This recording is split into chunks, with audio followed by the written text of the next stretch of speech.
Bismillah. Assalamualaikum warahmatullahi wabarakatuh.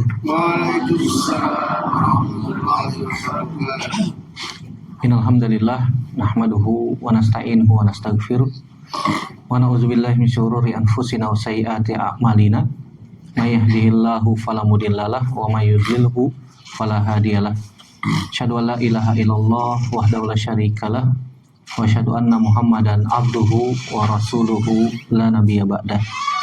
Ya ayyuhalladzina amanu taqullaha haqqa tuqatih wa la tamutunna illa wa antum muslimun.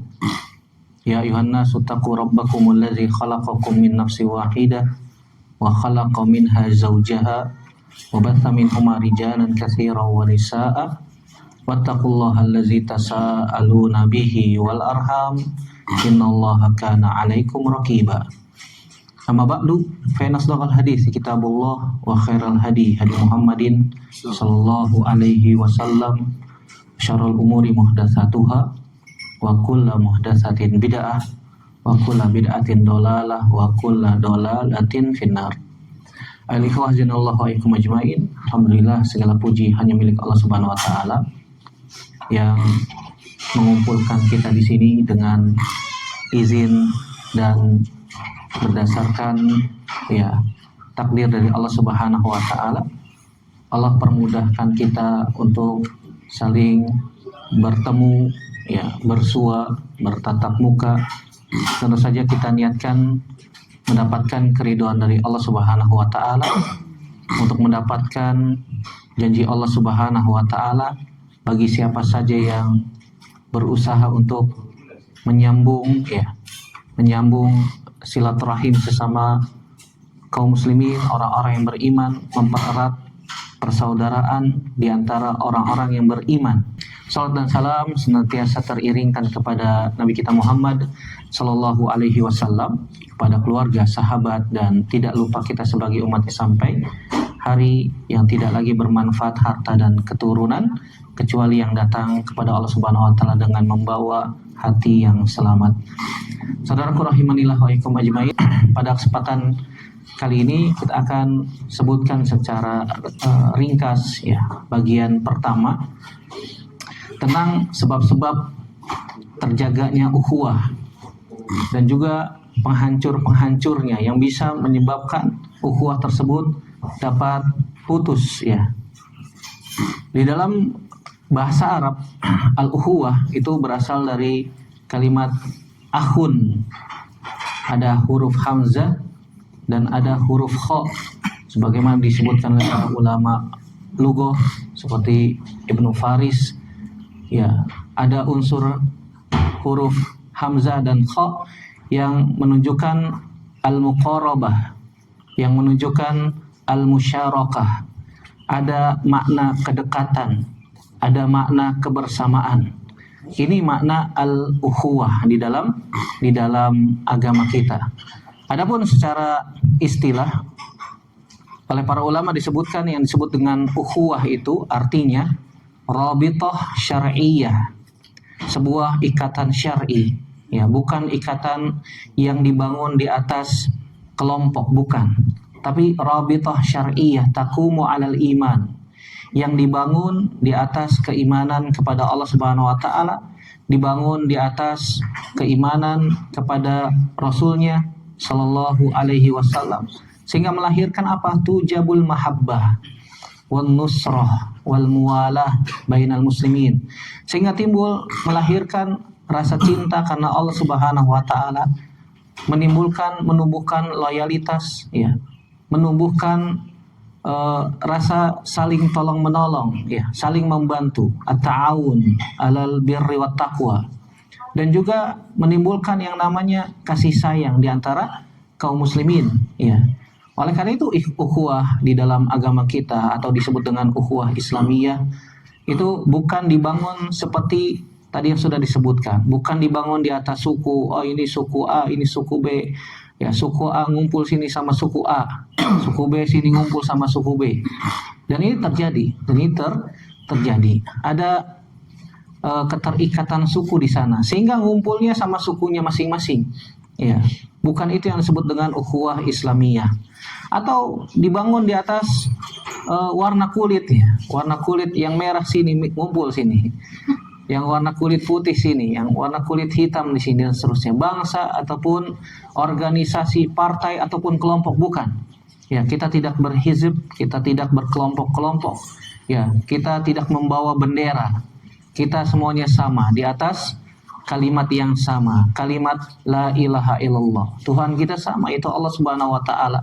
Ya, Rasul kita juga sama, itu Nabi Muhammad sallallahu alaihi wasallam, di atas agama yang satu, yaitu agama Islam, di atas akidah yang benar, di atas akidah Islam, di atas pondasi yang sangat kokoh ya, urwatun yang sangat kokoh, mitsaqan ghalidhan ya, sebuah ikatan yang sangat kokoh di atas kalimat tauhid la ilaha illallah.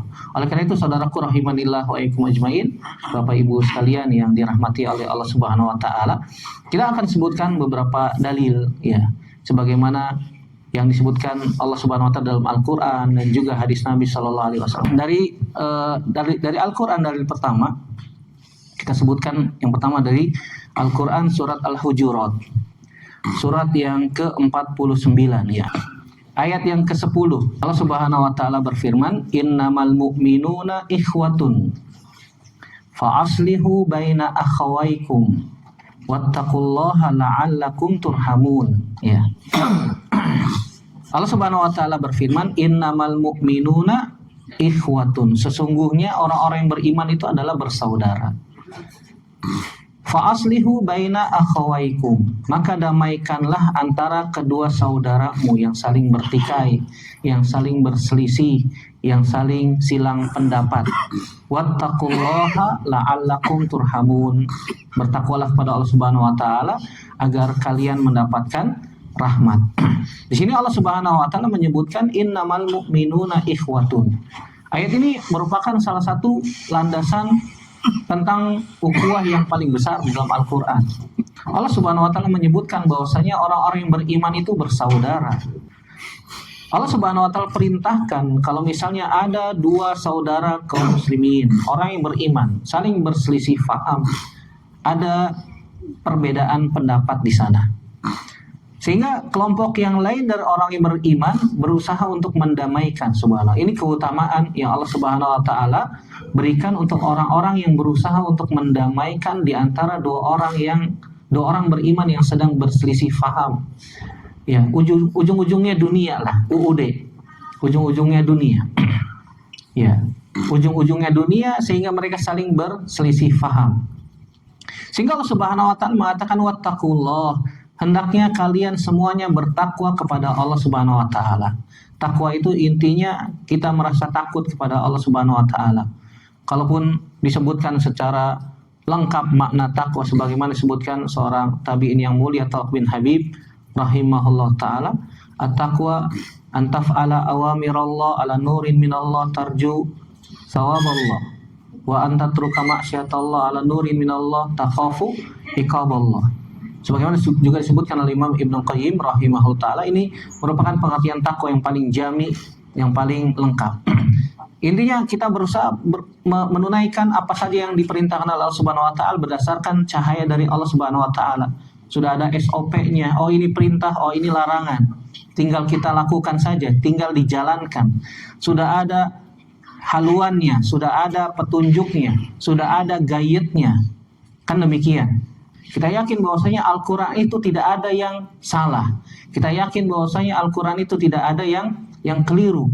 Kalau misalnya ada orang yang mengaku dirinya beriman dan mengingkari salah satu huruf saja di dalam Al-Quran, kata Syekh Muhammad bin Shalih Al-Utsaimin, terancam kufur. Iya. Ini Nabi Shallallahu Alaihi Wasallam juga berkata demikian. Sudah ada jalurnya, sudah ada tracknya, sudah ada gayatnya. Tinggal ikutin saja. Ittabi'u wala tabtadi'u laqad kufitum. Ikutin saja, jangan buat-buat yang baru. Sungguh aku telah cukupkan. Ya, ini takwa kepada Allah Subhanahu wa taala, kita menjalankan perintah ya berdasarkan cahaya dari Allah Subhanahu wa taala. Kenapa kita melakukan perintah? Karena kita berharap pahala dari Allah Subhanahu wa taala. Begitu juga kita berusaha untuk meninggalkan larangan ya, ada SOP-nya juga, ini larangan. Kenapa kita meninggalkan larangan? Karena takut akan azabnya Allah Subhanahu wa taala. Ketika ada dua orang yang saling berselisih faham di antara orang yang beriman, kita berusaha untuk mendamaikannya. Allah perintahkan untuk bertakwa. Apa faidahnya? Apa tujuannya? La'allakum turhamun, supaya kalian mendapatkan rahmat dari Allah Subhanahu wa taala. Al-Imam Ibnu Katsir menjelaskan, ay al-jami' ikhwatun fid din. Semua orang yang beriman adalah saudara dalam agama. Kemudian beliau menyebutkan bahwasanya ayat ini menjadi dasar wajibnya kita memperbaiki hubungan sesama kaum muslimin, di antara orang-orang yang sedang bertikai, orang-orang yang bersilang pendapat. Kemudian beliau juga membawakan dalil, ya, kata Nabi SAW dalam hadis Nu'man bin Bashir radhiyallahu taala anhu, Nabi SAW bersabda, masalul mu'minin fi tawadihim wa tarahumihim wa ta'atufihim masalul jasad, ya, idza ishtaka minhu udun tada'a lahu sairul jasadi bisahari wal humma. Kata Nabi Shallallahu Alaihi Wasallam, perumpamaan orang yang beriman itu dalam saling mencintai, ya, fitawadihim wa tarahumihim, saling menyayangi dan saling mengasihi, wa ta'atufihim masalul jasad, seperti satu tubuh. Kalau misalnya salah satu anggota tubuh sakit, seluruh tubuh ikut merasakan sakit, ya, nggak bisa tidur, ya, bisahar. Kenapa? Karena sakit itu, ya. Wal humma, dan juga merasakan demam.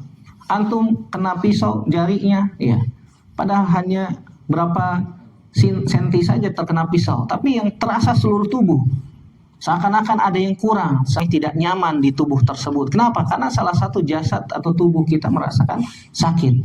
Begitulah perumpamaan orang-orang yang beriman, ya.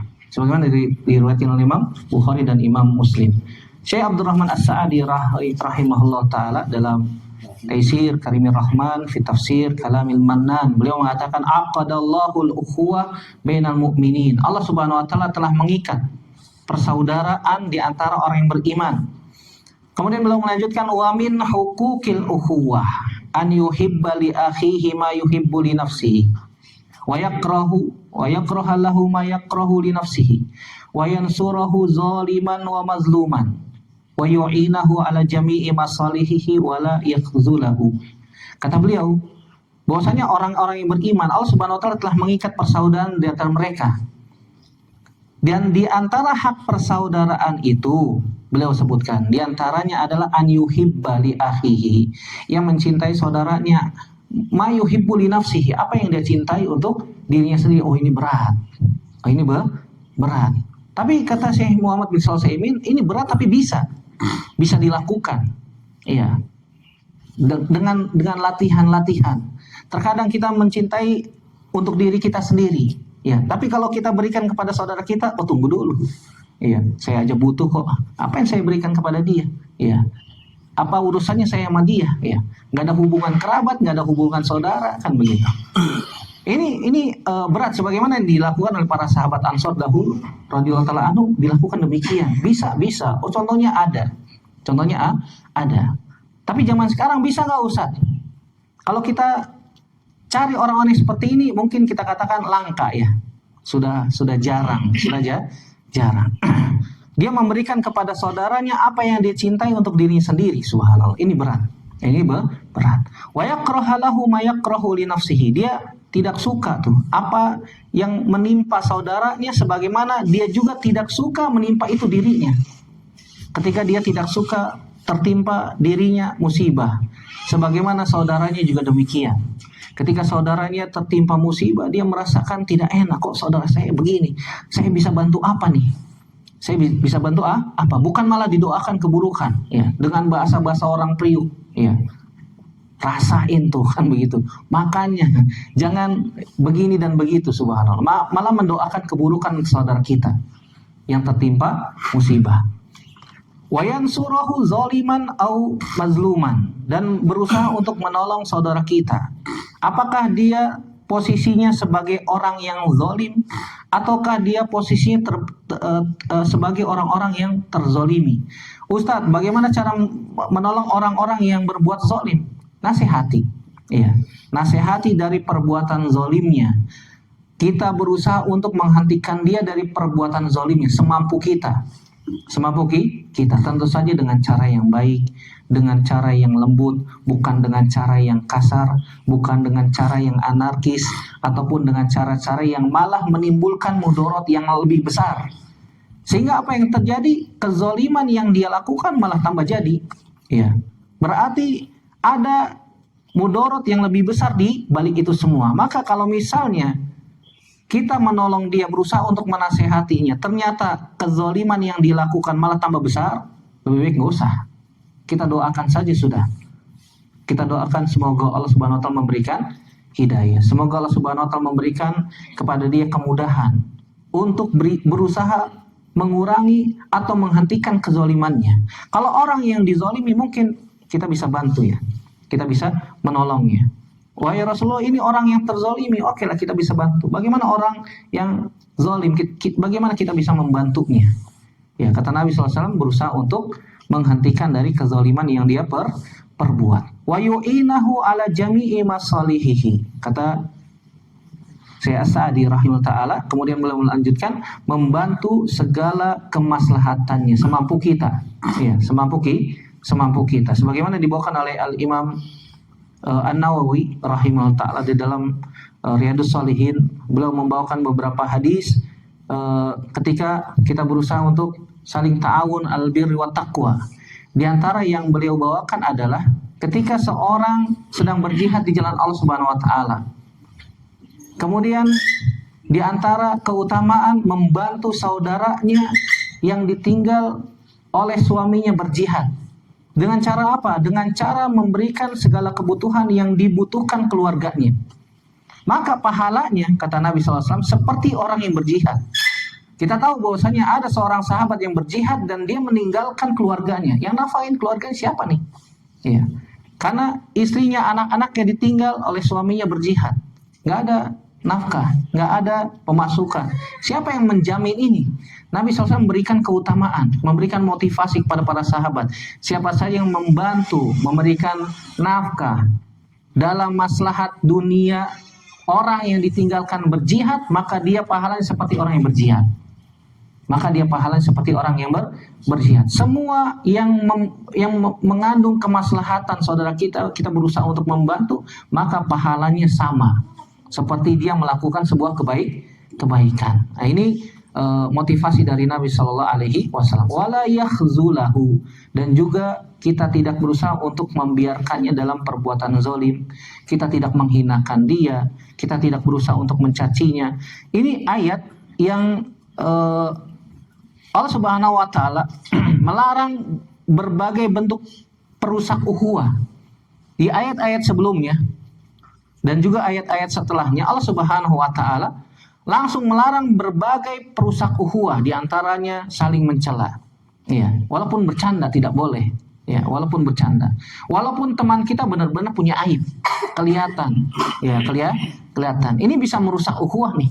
Kalau bisa dikurangi atau mungkin dihilangkan. Stop. Ya. Misal contoh ya, mudah-mudahan nggak ada yang disebutkan di sini. Teman kita misalnya bibirnya sumbing. Ya, tahu sumbing ya? Ya, dia bicaranya tidak fasih, dia bicara tidak fasih.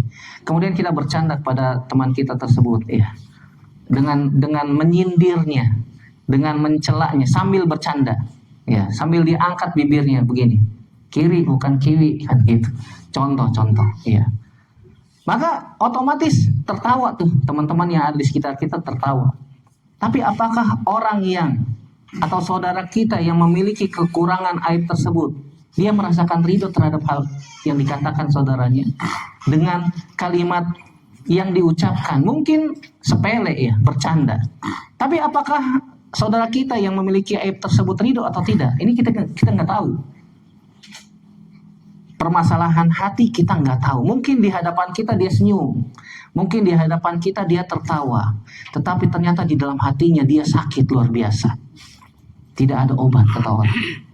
Ya, gimana Ustaz cara memperbaiki? Minta maaf. Ya, minta maaf langsung. Ya, minta maaf langsung di halal. Oh, afwan akhi, anak tadi menyebutkan begini dan begitu terhadap diri antum. Ya, afwan, anak nggak ada maksud apapun juga. Anak minta maaf dan tidak akan mengulangi lagi. Kenapa? Hal ini bisa merusak. Hal ini bisa merusak ikatan ukhuwah sama saudara kita. Mungkin ya bercanda biasa, tapi ternyata hal itu bisa menyakiti saudara kita sama muslim. Hendaknya kita menghindarinya. Begitu juga mengolok-olok, memberikan gelar buruk, memberikan lakop-lakop, ya, berprasangka buruk lagi, ya. Nanti disebutkan di dalam ayat yang ke-12 di surat yang sama, ya, Allah Subhanahu wa taala sebutkan bahwasanya Allah Subhanahu wa taala perintahkan kita untuk menghindari yang namanya zon. Inna ba'da zonni itsmun. Kemudian selanjutnya disebutkan oleh Allah Subhanahu wa taala wala tajassasu. Kemudian disebutkan lagi wala yaghtab ba'dukum ba'do. Tidak boleh gibah. Kalau ternyata gibah itu benar-benar ada pada dia, gimana Ustaz? Ya itu namanya gibah. Zikruka akhaka bima yakrah. Menyebutkan aib saudaramu, dan emang itu ada aibnya. Kalau aib itu nggak ada, gimana Ustaz? Oh, ini dosanya lebih besar. Ini namanya buhtan, ya. Berdusta atas nama saudara kita. Kita mencela saudara kita dengan aib, yang aib itu tidak ada pada saudara kita. Itu namanya dusta. Ya, membicarakan aib saudara kita yang tidak ada pada dia, ini namanya buhtan. Dan buhtan itu dosanya lebih besar daripada gibah. Gibah saja sudah besar dosanya, apalagi buhtan. Ini diantara yang bisa merusak ukhuwah Islamiyah. Hendaknya kita hindari, hendaknya kita tinggalkan. Ya. Ada beberapa faidah, ada beberapa pelajaran yang bisa kita petik dari ayat ini. Di antaranya yang pertama, ya, persaudaraan iman itu lebih kuat daripada nasab. Dan ini disebutkan oleh para ulama, di antara Syekh Muhammad bin Sulaiman dalam beberapa kitabnya, di antaranya Syarah Arba'in An-Nawawi. Ya, sebagaimana kita di sini, persaudaraan seiman lebih kuat. Antum bisa cek. Ya, antum jalan-jalan sama saudara antum yang senasab seperti ini kira-kira berapa kali dibandingkan antum jalan-jalan sama teman-teman antum seiman. Bisa dihitung, apalagi musim liburan. Iya, apalagi musim liburan. Ya, pekan pertama sama Al-Mursalin, pekan kedua sama Masjid Oh, itu Ustadz. Itu Ustadz. Kalau kita mah enggak, Ustadz. Boro-boro diajak kan begitu, subhanallah. Iya. Sama grup ini sama grup itu, ya. Ada grupnya masing-masing, ada rihla ini, ada rihla itu. Banyak. Apakah ada hubungan nasab di antara kita? Enggak ada. Enggak ada. Tapi seringnya kita kumpul bareng-bareng sama saudara seiman. Ini menunjukkan kata para ulama, persaudaraan iman itu lebih kuat daripada nasab. Daripada nasab. Apalagi saudara kita mungkin belum paham agama, belum ngaji bahasa kita ya zaman sekarang. Apalagi kalau ngumpul itu bawaannya debat aja Ustaz. Yang satu wahdatul wujud, yang satu ya ini, dan yang satu ada inkarus sunnah lagi, ada masya Allah dan seterusnya. Yang ada debat, nggak pernah nyambung kalau ngobrol. Akhirnya ujung-ujungnya marah-marahan, ujung-ujungnya saling menyalahkan dan seterusnya. Begitu juga yang kedua yang bisa kita ambil faedah dari ayat ini, bahwasanya mendamaikan kaum muslimin adalah kewajiban secara syar'i. Iya. Apakah semuanya harus bisa turun tangan untuk mendamaikan di antara dua kaum muslimin yang saling berseteru? Jawabannya tidak. Tidak semuanya. Karena tidak semua mampu untuk melakukan ini. Hanya orang-orang yang diberikan taufik oleh Allah Subhanahu wa taala untuk bisa mendamaikan dua kelompok ini, ya. Dua kelompok, dua kubu yang saling bermusuhan, ya. Ya tadi itu ujung-ujungnya dunia. Ujung-ujungnya dunia. Nabi SAW melarang kita bermusuhan, tidak bicara, tidak saling sapa lebih dari 3 hari. Ya, ini yang ujung-ujungnya dunia. Kalau ujung-ujungnya akhirat gimana Ustaz? Ya, ada masalah akhirat lah. Kita nasihatin dia tentang masalah akhir, dia melakukan pelanggaran dalam syariat. Kita nasihati, dia nggak mau sapa, nggak mau tegur, nggak mau jawab salam. Ya, Nabi SAW pernah menghazar, ya, mentahzir, ya, Ka'ab bin Malik radhiyallahu anhu. Berapa lama? 50 hari, subhanallah, 50 hari. Di hari ke-40 Allah Subhanahu wa taala perintahkan kepada Nabi SAW untuk menyampaikan informasi kepada Ka'ab agar tidak mendekati istrinya. Tidak mendekati istrinya. Kata Ka'ab bin Malik, wahai Rasulullah, utusan Nabi SAW, wahai utusan Rasul, apakah saya harus mencerainya? Jawabnya tidak. Ya, jawabannya tidak. Hanya saja engkau tidak boleh menyentuhnya. Tidak boleh menyentuhnya, tidak boleh menggaulinya, tidak boleh saling berbicara, bertutur kata, menjawab salam dan seterusnya. Ya, akhirnya istrinya pun diperintahkan untuk pulang dulu ke rumah orang tuanya, tapi tidak ditalak ya, karena ini perintah Nabi Shallallahu Alaihi Wasallam. Sampai Allah Subhanahu Wa Taala menguji ya Ka'ab bin Malik radhiyallahu taala anhu. Akhirnya di malam ke-50 Allah terima taubat karena gara-gara tidak ikut perang Tabuk. Nah, ini syar'i ini. Dan yang mentahzir adalah Nabi Shallallahu Alaihi Wasallam. Saya sering ingat ya, jangan asal-asalan mentahzir. Ya, siapa kita kan begitu? Kita kapasitasnya sebagai apa nih? Nabi SAW sebagai pemimpin tertinggi, pemimpin negara kan begitu. Dia punya kekuasaan, Sallallahu Alaihi Wasallam. Dia punya pengaruh kuat. Nah kalau kita pemimpin bukan, ustadz kagak, soleh Senin Kamis kan begitu. Mau tahzir orang, yang ada kitanya malah ditahzir. Ya. Kadang-kadang kalau dalam masalah urusan rumah tangga sama pasangan kita mau mentahzir istri, kitanya malah ditahzir kan begitu. Iya, nggak dimasakin, nggak dicuciin baju, kitanya yang sengsara sendiri kata Ustadz Firanda, hafizahullah ta'ala. Iya, subhanallah. Ini jadi mendamaikan kaum muslimin yang sedang berselisih ini merupakan kewajiban syar'i semampu kita. Dan seorang muslim tidak boleh membiarkan ya, kasih nasihat. Walaupun ada tauriah di situ. Tauriah itu artinya bohong tapi nggak bohong. Mengatakan sebuah kalimat yang difahami berbeda dengan orang yang mendengarkan. Oh, bahasa-bahasa ambigu, Ustaz. Iya, mungkin seperti itulah bahasanya ya.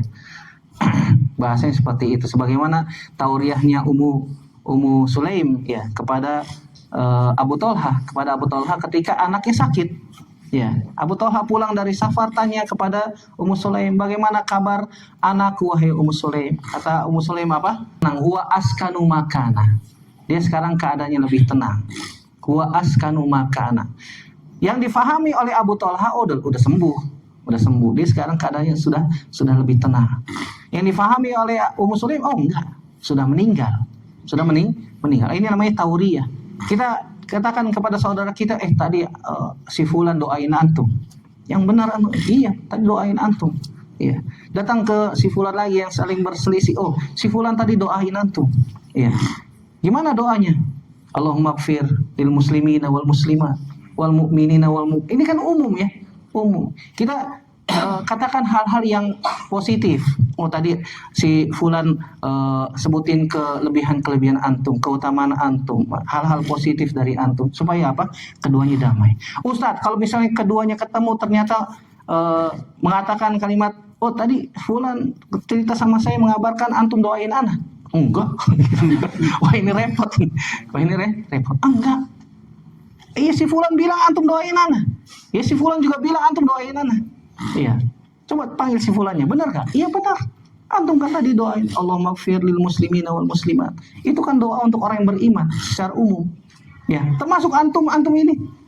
Sambil masuk nasihat. Nasihat. Apa sih yang antum ributkan? Ya, keduanya kalau sudah ngumpul, Pak, kasih nasihat, mungkin oke lah, mungkin bisa ya, bisa. Walaupun nanti di belakang wallahu a'lam bishawab. Ya, wallahu a'lam bishawab. Yang penting sudah bertemu sehingga tidak ada kila wa qal. Kalau kita hanya mendengarkan dari satu sisi, ya tidak mendengarkan dari sisi yang lain dan keduanya tidak bertemu, ini jadi masalah. Terkadang tidak klop, tidak sinkron antara si A dengan si B ini, sehingga timbul masalah baru. Dan itu terjadi pada yang sudah ngaji, apalagi yang belum ngaji. Yang sudah ngaji ada kan begitu. Urusan dunia, urusan duit, yayasan, macam-macam sudah. Dan ini perlu dilakukan islah. Begitu juga Allah Subhanahu wa taala tutup ayat ini dengan kalimat rahmat. Kenapa demikian? Sebelumnya ada kalimat takwa. Wattaqullaha la'allakum turhamun. Kenapa disebutkan takwa setelah itu rahmat? Kata para ulama, karena takwa itu sebab turunnya rahmat. Takwa itu sebab turunnya rahmat. Kalau kita bertakwa, rahmat Allah Subhanahu wa taala akan saling meliputi. Jadi rahmat Allah Subhanahu wa taala turun kepada orang-orang yang bertakwa. Antum duduk di sini berusaha untuk memperbaiki mencari takwa, kan begitu ya. Dengan duduk di majelis ilmu sehingga turunnya rahmat Allah Subhanahu wa taala. Ada yang saking tenangnya, khusyuk, nunduk, ya. Ya. Saking khusyuknya. Kenapa? Karena ada rahmat turun dari Allah Subhanahu wa Ta'ala. Ini menunjukkan bahwasanya menjaga persaudaraan bagian dari ketakwaan yang melahirkan, mengantarkan kepada rahmat Allah Subhanahu wa Ta'ala. Ayat yang kedua, saya nggak panjang lebar lagi. Allah Subhanahu wa Ta'ala berfirman di dalam surat Ali Imran, surat yang ketiga. Surat Ali Imran, surat yang ketiga. Mungkin kita sudah hafal ayatnya. Ayat 103. Allah Subhanahu wa Ta'ala berfirman, wa'tasimu bihablillahi jami'an wa la tafarraqu. Allah Subhanahu wa Ta'ala perintahkan wa'tasimu, berpegang teguhlah kalian kepada tali Allah Subhanahu wa Ta'ala. Ya, jami'an, semuanya kalian, kata Allah Subhanahu wa Ta'ala. Kata Al-Imam Ibnu Katsir, ya, amarahum bil jamaah wa nahahum anil furqah. Ya, Allah Subhanahu wa Ta'ala perintahkan kita untuk senantiasa tetap pada jamaah. Jamaah kaum muslimin, ya, orang-orang yang beriman. Jangan saling berpecah belah, jangan saling terjadi yang menimbulkan perpecahan dihindarkan. Ya. Bahkan Al-Imam Ibnu Katsir membawakan sebuah hadis. Nah, ini hadis ya, atau dalil yang ketiga sekalian kita bahas, yaitu hadis yang berbunyi yadullahi ma'al jamaah. Yadullahi ma'al jamaah. Ya, mungkin kita pernah dengar hadis ini. Hadis ini kata para ulama sabit dari beberapa jalur, diantaranya dari Abdullah bin Abbas radhiyallahu taala anhuma, dari Nabi sallallahu alaihi wasallam, riwayat Imam Tirmizi, riwayat Imam An-Nasa'i dan yang lainnya. Ya, Imam Hakim dalam Mustadrak yang disebutkan dan disetujui oleh Al-Imam Az-Zahabi dan disahihkan oleh Syekh Albani rahimahullahu taala. Bahkan dikuatkan oleh sejumlah hadis yang sahih, diantaranya hadis Umar bin Khattab radhiyallahu taala anhu. Ya, kata Nabi sallallahu alaihi wasallam, fa'alaikum bil jamaah fa inna yadallahi 'alal jamaah. Hendaknya kalian tetap bersama al jamaah, orang yang beriman, karena tangan Allah berada di atas al jamaah. Ya, karena tangan Allah Subhanahu wa Ta'ala berada di atas al jamaah. Begitu juga hadis Ibnu Umar radhiyallahu taala anhuma, ya, Nabi SAW mengatakan, innallaha la yajma'u ummati ala dolalatin wa yadullahi ma'al jamaah. Kata Nabi SAW, sungguhnya Allah tidak akan mengumpulkan umatku di atas kesesatan dan tangan Allah bersama al-jamaah. Apa maknanya yadullahi alal jamaah? Kata al-Imam ahli hadis, di antara Imam Al-Munawi rahimahullah ta'ala menjelaskan, yang dimaksud dengan yadullahi ma'al jamaah ay ma'al jamaah bil hifzi wal hirasati wat taufiqi wat ta'idi. Allah Subhanahu wa Ta'ala akan menjaga, Allah Subhanahu wa Ta'ala akan melindungi, Allah Subhanahu wa Ta'ala akan memberikan taufik, dan Allah akan memberikan pertolongan orang-orang yang bersama jamaah kaum muslimin, apalagi di atas sunnah Nabi Shallallahu Alaihi Wasallam, di atas manhaj salaf, ya, as-salih, yang mana Nabi SAW sebutkan, ya, al-jamaah itu adalah, ya, engkau berada di atas sunnahku, ma'ana alaihi wa ashabi, ya, wa in kunta wahdak, walaupun anda sendirian, tetapi anda di atas sunnah Nabi Shallallahu Alaihi Wasallam, maka anda adalah jamaah. Apalagi kita mengklaim bahwasanya kita di atas manhaj yang benar, di atas manhaj salaf. Jangan sampai kita berada di manhaj yang hak ini, kita malah berselisih. Subhanallah. Ada ustadz, banyak. Ya. Dan mungkin kita pernah dengar, mungkin kita pernah lihat langsung. Ya. Dan ini terjadi, dan ini waqi. Ya. Tapi kalau misalnya hal itu mungkin kita bisa tutup, apalagi itu guru kita, doakan kebaikan. Doakan kebaikan. Malah jangan jadi bensin. Ya, jangan jadi bensin, kompor. Ya. Udah tahu ustaz kita, lagi ada masalah, udah langsung siram aja bensin biar meleduk, kan begitu. Biar tambah gede. Ya, jangan. Berarti kita termasuk murid durhaka tuh. Udah tahu guru kita sedang ada masalah, berusaha untuk damaikan. Caranya gimana? Antum yang paling paham. Ya, doakan kebaikan. Biar bagaimanapun juga mereka adalah orang-orang yang mengajarkan kebaikan kepada antum. Jangan jadi bensin, jangan jadi kompor. Jangan jadi kompor. Kalau saudara kita pun ada yang seperti itu, jangan jadi kompor juga. Terkadang mulut ini, saudaraku rahimanallahu wa iyyakum ajmain, nggak bisa dijaga. Benar. Nabi SAW ingatkan di dalam hadis riwayat Imam Tirmizi. Nabi SAW mengatakan, "Idza asbaha ibnu Adam, fa innal a'dha'a kullaha tukaffiru lisan. Fataqul ya lisan ittaqillaha fina, fa inna ma nahnu bika. Fa in istaqamta istaqamna, fa in iwajazta iwajazna." Nabi SAW mengatakan setiap pagi nih, ya, seluruh tubuh mewanti-wanti lisan, mengingatkan lisan. Sering mengatakan, "Wahai lisan, bertakwalah engkau kepada kami. Sungguhnya kami ini tergantung kamu. Kalau kamu berkata yang baik, berkata yang lurus, maka kami pun akan baik. Kalau kamu berkata yang buruk, berkata yang bengkok, yang salah, yang kotor, yang kasar, maka kami pun demikian." Kata Nabi Shallallahu Alaihi Wasallam. Ya. Ini menunjukkan mukjizat Nabi Shallallahu Alaihi Wasallam. Nabi SAW mengingatkan bahwasanya agar kita menjaga lisan, jangan mudah untuk memprovokasi, bahkan mempengaruhi, sehingga saudara kita saling berselisih, ya, gara-gara masalah yang mungkin kita bisa selesaikan secara musyawarah. Kita ngomongin baik-baik. Mungkin masalah itu mungkin kita anggap, wah, ini kayaknya bisa ditangani dengan cara ini, ya. Padahal ini kayaknya sepele nih. Ini menurut saya ini bisa ditangani langsung. Langsung kita pertemukan. Ini bagusnya begini dan begitu. Ya, antum paling paham ya tentang masalah ini, dan antum tahu orangnya siapa misalnya. Antum kenal dia, ya, antum kenal dekat, ya. Ya, antum berusaha dan keutamaan bagi orang-orang yang melakukan islah di antara orang-orang yang berselisih. Para ulama juga mengatakan yang dimaksud dengan yadullahi ma'al jama'ah al-muradu ma'unatahu wa nusratahu. Ya, hampir sama lah dengan yang disebutkan oleh Al-Imam Al-Munawi rahimahullah ta'ala, bahwasanya Allah Subhanahu wa ta'ala menjaga, Allah Subhanahu wa ta'ala senantiasa menolong, dan Allah Subhanahu wa ta'ala senantiasa membantu orang-orang yang senantiasa berada di atas al-jamaah, di atas sunnah Nabi sallallahu alaihi wasallam, di atas manhaj yang hak salafus saleh ini.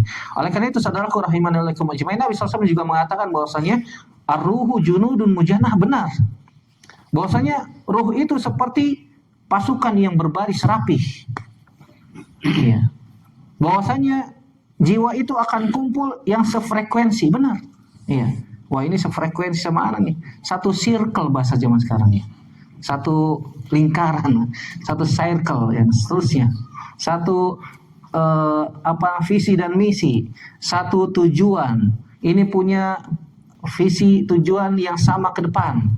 Dia sama orang yang kerjanya mekanik, dia akan ngumpul sama orang-orang yang juga ahli mekanik, sehingga ilmunya bertambah. Orang yang suka dengan sesuatu, ya, maka mereka akan kumpul dengan orang-orang yang sama, ya. Burung dara nggak mungkin ngumpul sama burung elang. Begitu juga rusa nggak mungkin ngumpul sama buaya, apalagi buaya darat, kan begitu. Subhanallah. Jadi mereka akan berkumpul dengan sesama yang sefrekuensi. Ya, kalau kita berusaha untuk menyamakan frekuensi di atas manhaj yang hak ini, di atas sunnah Nabi Shallallahu Alaihi Wasallam, dan menghilangkan seluruh yang berusaha menghancurkan, menimbulkan pertikaian, buang, hindarkan. Kita minta pertolongan kepada Allah Subhanahu Wa Taala, karena tidak ada yang bisa menghilangkan itu kecuali Allah Subhanahu Wa Ta'ala. Sambil kita berusaha mengingatkan saudara kita. Kalau saudara kita sudah ada yang mulai menimbulkan percik-percik itu, maka kita berusaha apa? Ya, menahannya.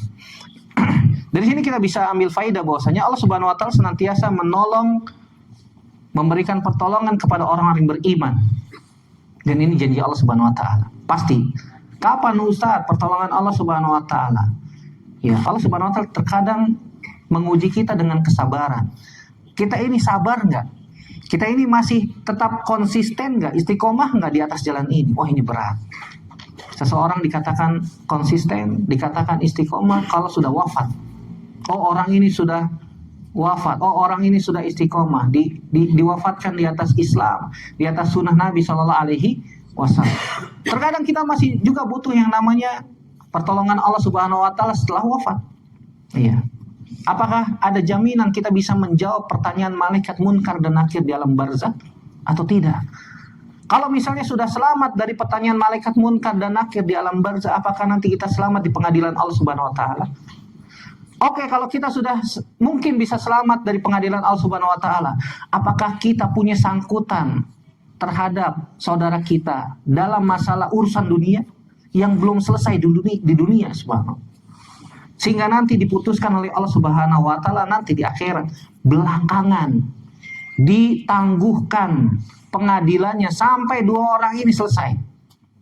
Hadisnya sudah dibawakan Ustaz Abrar semalam ya. Atadruna manil muflis? Apakah kalian mengetahui siapa orang yang merugi itu? Ya, ternyata dia meninggal bawa pahala besar, banyak. Amsalul jibal, pahalanya banyak sebesar gunung. Tapi ternyata qad syatama hadza wa daraba hadza wa akhadha mala hadza.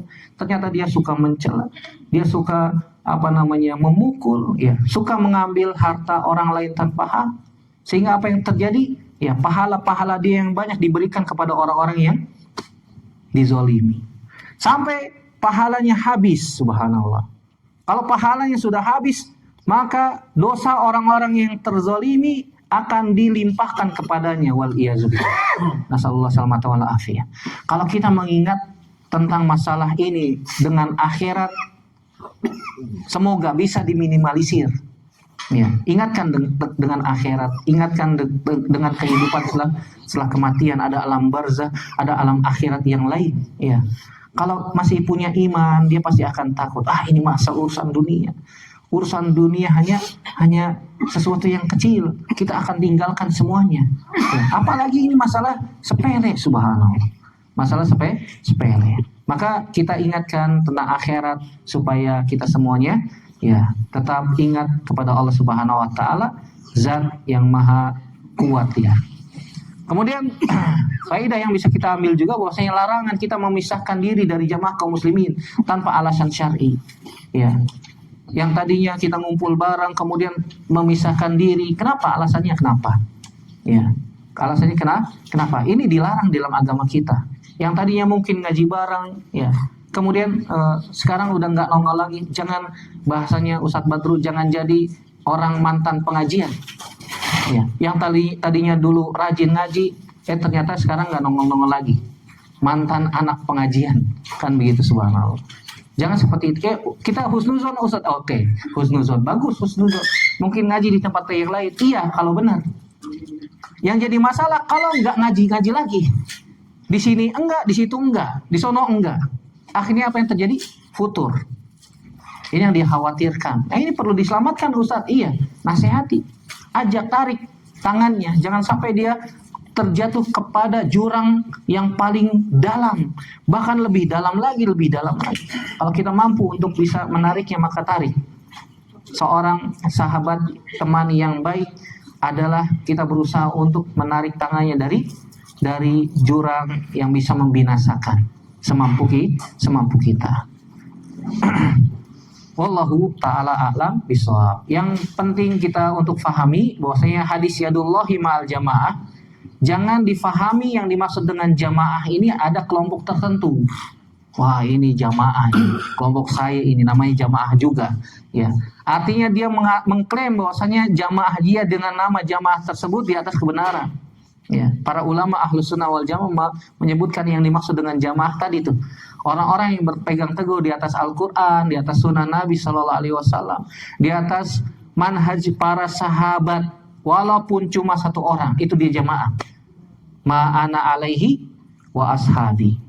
Siapa saya yang mengikuti aku pada hari ini dan mengikuti para sahabatku. Dan dalil-dalil tentang masalah ini sangat banyak, banyak ya. Ini sedikit yang bisa kita share ya, saling menasehati untuk diri saya pribadi, untuk teman-teman sekalian. Semoga bermanfaat, semoga Allah Subhanahu wa taala berikan kepada kita taufik, berikan kepada kita istiqomah di atas Islam, di atas iman sampai akhir hayat di atas sunnah Nabi sallallahu alaihi wasallam.